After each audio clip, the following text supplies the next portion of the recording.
Baik, Assalamualaikum warahmatullahi wabarakatuh. Sebelum perkenalkan, nama saya Riza Kulsum dengan NPM 2118417174. Saya merupakan dokter muda dari Stasa Ilmu Kesehatan Anak Rumah Sakit Umum Daerah Haji Abdul Muluk. Di sini saya akan melakukan prosedur resusitasi neonatus. Di sini saya selaku leader yang akan melakukan prosedur airway-ability dibantu oleh asisten 1 sebagai circulation dan asisten 2 sebagai obat-obatan dan pencatatan. Baik, sebelum prosedur resusitasi dimulai, di sini ada beberapa hal yang harus diperhatikan terlebih dahulu. Dari pertama adalah penyiapan tim, yang kedua adalah konseling. Konseling dilakukan kepada tim obgyn atau tim dari ibu atau dari keluarga pasien. Pertama kita memastikan dulu nama pasien atau nama ibunya, kemudian kelahiran keberapa, kemudian apakah ibu mengalami preteram, ateram atau posteram, kemudian kita lihat apakah ibu mengalami penyulit atau tidak. Di sini ibu mendapati KPD lebih dari 18 jam dengan riwayat penyakit ibu adalah diabetes mellitus. Di sini ibu lahir janin tunggal hidup dengan keadaan dari bayi melemah. Kemudian setelah melakukan konseling atau cross check dan inform consent kepada pasien dan keluarganya, di sini saya melakukan penyiapan alat. Di sini dari penyiapan alat, pertama kita menyiapkan dari infant warmer terlebih dahulu. Kita pastikan infant warmer menyala dengan suhu 36,5 sampai dengan 37,5. Kemudian menyiapkan kain 3 lapis, kemudian handscoon, kemudian spet dengan ukuran 1 dan 3, dan cairan NaCl 3%, kemudian adrenalin atau epinefrin, kemudian di sini ada ambubek balon mengembang sendiri, kemudian di sini ada suction, kemudian ada sungkup dengan berbagai ukuran, kemudian terdapat stetoskop dan juga ada oximeter. Baik, setelah melakukan penyiapan alat, di sini saya akan melakukan cuci tangan menurut WHO.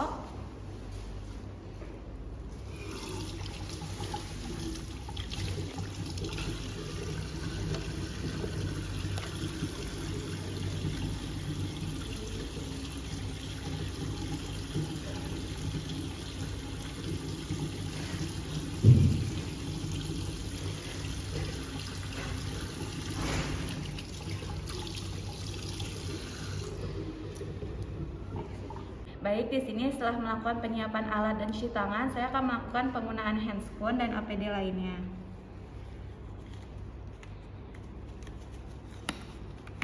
Dengan prinsip hand to hand, glove to glove.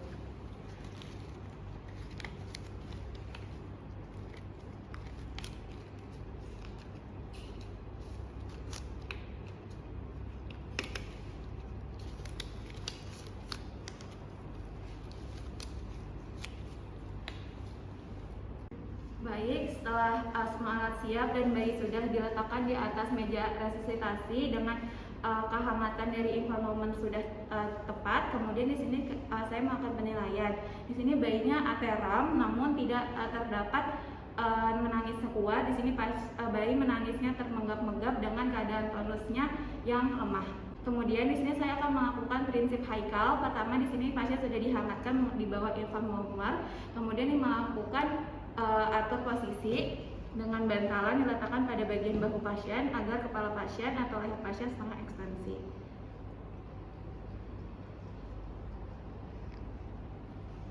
Baik, selanjutnya setelah atur posisi, di sini saya akan melakukan suction atau isap lendir menggunakan suction dari mulut sedalam 5 cm, kemudian dari hidung kanan sedalam 3 cm. Kemudian saya akan melakukan pemeriksaan pemberian rangsang taktil pada bagian punggung pasien atau pada bagian telapak pasien. Baik, di sini saya akan melakukan pengeringan.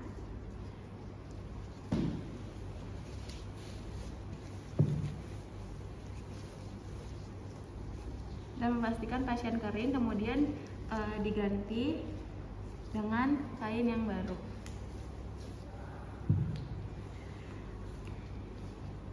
Baik, jika sudah, kita atur posisi kembali untuk bantalannya. Kemudian kita melakukan LDJ dibantu oleh asisten 1.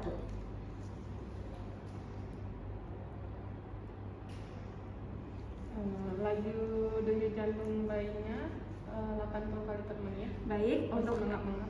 Baik, untuk LDJ-nya di sini kurang dari 100 kali per menit dan pasien masih termegap-megap. Di sini saya melakukan pemberian VTP menggunakan ambubek balon mengembang sendiri dan menggunakan sokop yang sesuai dengan ukuran dari pasien.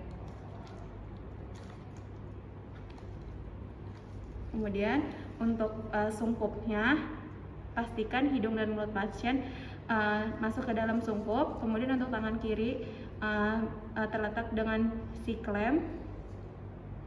1 lepas-lepas, 2 lepas-lepas, 3 lepas-lepas, 4 lepas-lepas, 5 lepas-lepas, 6 lepas-lepas, 7 lepas-lepas, 8 lepas-lepas, 9 lepas-lepas, 10 lepas-lepas, 11 lepas-lepas, 12 lepas-lepas, 13 lepas-lepas, 14 lepas-lepas, 15 lepas-lepas, 16 lepas-lepas, 17 lepas-lepas, 18 lepas-lepas, 19 lepas-lepas, 20 lepas-lepas. Untuk pemberian VTP di sini diusahakan frekuensi 20 sampai dengan 30 kali dan dengan durasi 30 detik. Kemudian dilakukan pemeriksaan kembali untuk LDJ-nya. LDJ-nya masih 81 kali per menit, masih dalam normal. Untuk bagian dadanya bagaimana, mengembang atau tidak? Baik, jika misalnya ditemui ada dada yang tidak mengembang, di sini perlu dilakukan evaluasi, yaitu adalah stripta. Pertama kita pastikan dulu bagaimana sungkupnya sesuai ukurannya atau tidak.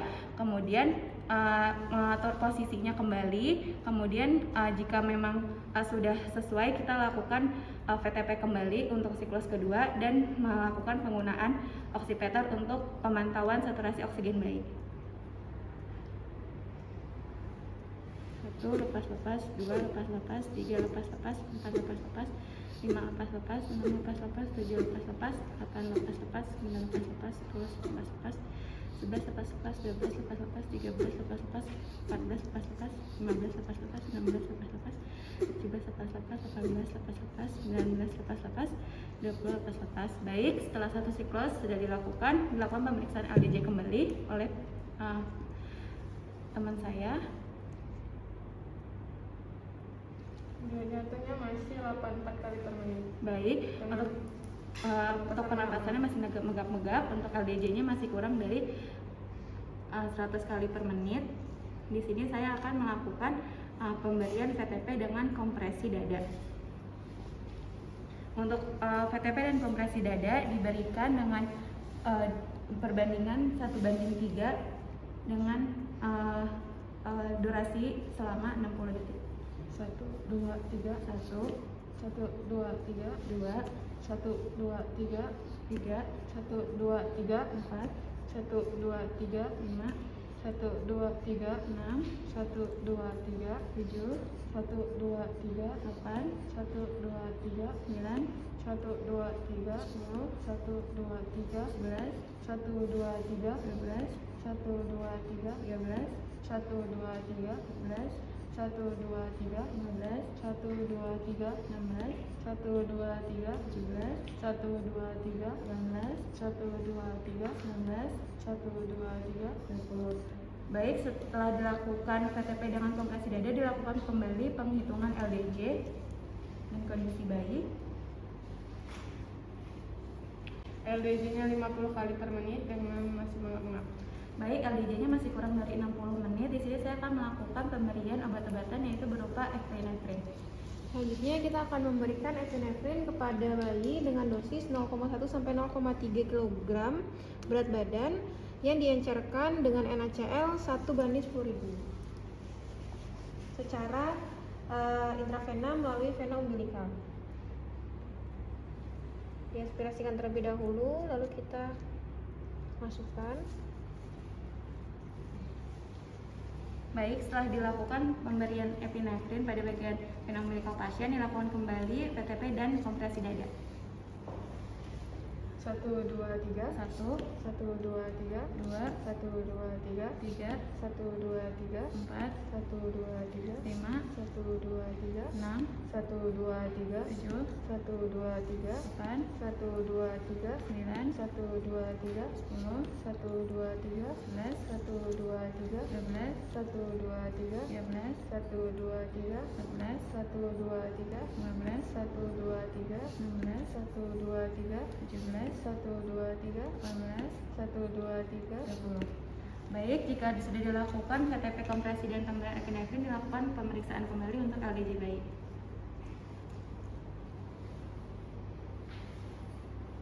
LDJ bayi 110 kali per menit dan sudah tidak minum obat. Baik, untuk LDJ bayi sudah di atas 100 kali per menit dan keadaan bayi sudah tidak termenggap-menggap atau nafas sudah spontan.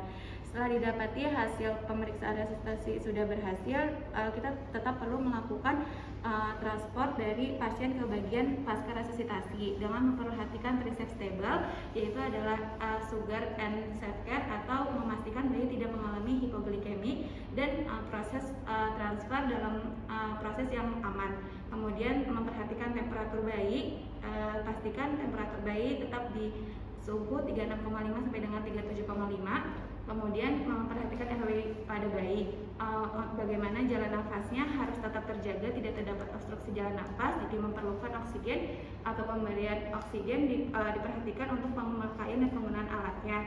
Kemudian untuk blood pressure-nya kita perhatikan terlebih dahulu, bagaimana heart rate dan respiratory rate-nya pastikan tetap stabil.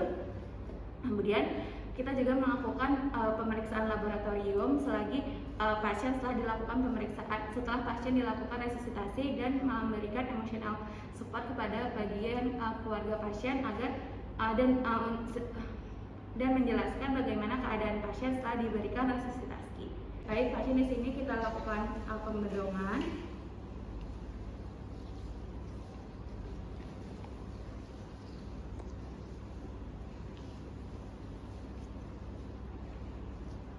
Baik, pastikan pasien sudah hangat dan siap dilakukan pengiriman ke bagian pasca resusitasi.